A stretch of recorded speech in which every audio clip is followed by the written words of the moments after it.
Deretan para mantan petinggi Partai Demokrasi Indonesia Perjuangan mulai turun gunung. Terakhir, Laksamana Soekardi, mantan petinggi PDIP, memberikan jawaban yang sangat telak yang menggoyang kemapanan Sang Ketua Umum Megawati Soekarno Putri dalam ulasannya sebagai jawaban yang alternatif terkait dengan mengapa Megawati tidak jadi atau batal bertemu dengan Prabowo Subianto.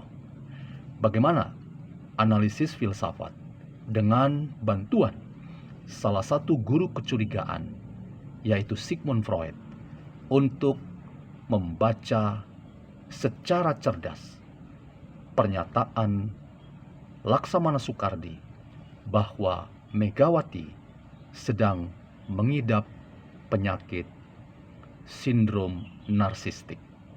Selamat datang dalam channel Meragukan Filsafat, sebuah channel yang dibangun untuk turut mengedukasi ruang publik Indonesia dengan menggunakan perspektif pemikiran filsafat sebagai alternatif menganalisis fenomena sosial, politik, kebudayaan dalam konteks Indonesia kontemporer, tanpa berpretensi menggiring opini kita mempercayai pandangan-pandangan ini. Deretan para mantan nampaknya mulai turun gunung. Salah satu mantan petinggi PDIP, Laksamana Soekardi, telah memberikan jawaban. Salah satu kemungkinan jawaban terkait mengapa Megawati tidak hadir dalam pelantikan Prabowo Gibran sebagai presiden dan wakil presiden, termasuk batalnya pertemuan di antara Megawati dan Prabowo, itu adalah faktor terbesarnya ada pada seorang Megawati Soekarno Putri. Laksamana Soekardi menjawab bahwa menurutnya Megawati mengidap penyakit yang namanya sindrom narsistik. Ketika kata narsis dipakai oleh Laksamana Soekardi, selain itu adalah sebuah statement evaluatif yang sangat berani, tajam, yang ingin mengoreksi para petinggi partai, termasuk Sang Ketua Umum Megawati Soekarno Putri. Rasanya apa yang diungkapkan oleh Laksamana Soekardi menguak satu metafora atau satu gambaran atau satu model berpikir yang dikembangkan oleh salah satu guru kecurigaan, the masters of suspicion, yaitu Sigmund Freud. Kita tahu bahwa Sigmund Freud adalah seorang yang menolong kita untuk menelisik bagaimana persoalan kejiwaan pada seseorang itu menentukan tampilan bagaimana sebuah wacana berpikir, bagaimana sebuah praksis tindakan politik seseorang itu dibangun dari apa yang tersembunyi dalam jiwa, yang seringkali itu adalah hal yang lebih menunjukkan siapa kita yang sebenarnya. Seringkali seseorang menyembunyikan kepentingan dan motivasi palsu yang membuat sebuah wacana berpikir kelihatan itu sangat penuh dengan moralitas dan etika dan kesadaran tentang bagaimana tugas-tugas yang baik dari seorang aktor politik, termasuk pemimpin publik, untuk menerapkan sebuah etika yang baik di tengah-tengah mereka-mereka yang menyorot pandangan terhadap dirinya.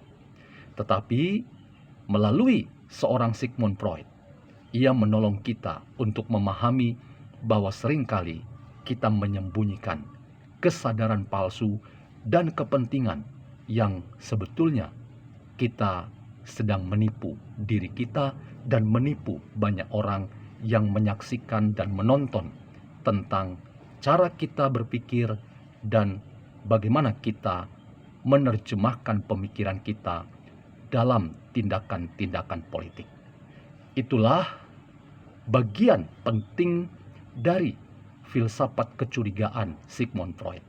Lebih jauh, Sigmund Freud menolong kita untuk mengerti lewat sebuah kata yang kemudian dielaborasi dalam sepanjang peradaban manusia.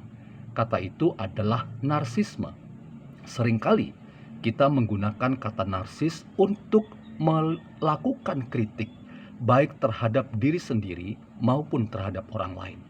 Orang yang narsis adalah orang yang merasa mampu, bisa, hebat, padahal sebetulnya tidak.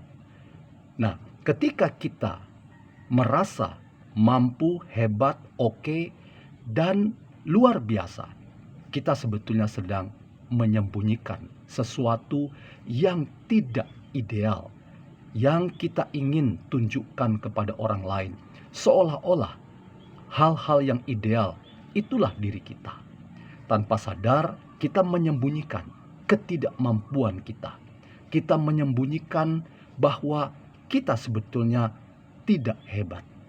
Karena itu, teman-teman, catatan tentang sindrom narsistik yang diungkapkan oleh Laksamana Soekardi selain adalah sebuah evaluasi yang sangat tajam dan berani dari para mantan, yaitu Laksamana Soekardi sendiri, tetapi statement sindrom narsistik yang ditujukan kepada Megawati Soekarno Putri itu adalah koreksi yang menempatkan kita pada kesadaran bahwa jangan-jangan apa yang dikatakan oleh Laksamana Soekardi itu beroleh pembenarannya dalam apa yang dialami oleh seorang Megawati Soekarno Putri.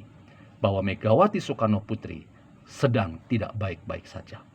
Ia menolak hadir dalam pelantikan Prabowo Gibran. Ia juga menjadi faktor utama mengapa Prabowo Megawati tidak jadi bertemu. Karena apa?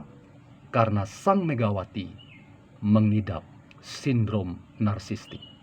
Sindrom narsistik sekali lagi mau diungkapkan sebagai sebuah gambaran tentang aktor politik yang tidak mampu tapi merasa mampu, yang tidak hebat tapi merasa hebat, yang menyembunyikan bahwa sebetulnya dia orang yang tidak oke ketika ia tidak bisa menerima realitas politik hari ini yang menempatkan sosok seperti Gibran adalah wakil presiden terpilih dan secara konstitusi telah ditetapkan bersama dengan Presiden Prabowo untuk menjadi pemimpin kita saat ini. Dan sindrom narsistik jangan-jangan itu juga bisa memberi jawaban telak terkait dengan mengapa relasi di antara Joko Widodo dan Partai Demokrasi Indonesia Perjuangan, termasuk dalam hal ini Sang Ketua Umum Megawati, tidak baik-baik saja. Jangan-jangan memang apa yang diimajinasikan oleh seorang Laksamana Soekardi itulah yang terjadi pada sosok Megawati Soekarno Putri. Ia mengidap apa yang dinamakan sindrom narsistik, yaitu perasaan hebat, mampu, dan orang harus menyanjungnya, orang harus memujanya, orang harus yang proaktif mendatanginya. Hei, kalau itu yang benar, maka sesungguhnya kita menjadi orang yang tidak hidup dalam realitas nyata. Megawati, PDIP, rasanya harus kita katakan tidak sedang hidup dalam realitas historis politik hari ini yang menempatkan Gerindra sebagai partai politik yang telah memenangkan kontestasi pemilihan presiden dan wakil presiden, dan menempatkan seorang muda yang penuh harapan, yaitu Gibran, sebagai wakil presidennya. Karena itu sangat disayangkan bahwa upaya-upaya rekonsiliasi ke depan itu terhalang oleh sindrom narsistik. Itulah penyakit para pemimpin-pemimpin kita. Jangan mau mengidap penyakit sindrom narsistik, karena itu berbahaya. Kita perlu membongkar kesadaran palsu dan kepentingan-kepentingan palsu terkait dengan dinamika demokrasi kita yang membutuhkan ketulusan, kejujuran, apa adanya, bahwa realitas politik kita saat ini, kita sudah punya pemimpin baru, yaitu Prabowo dan Gibran.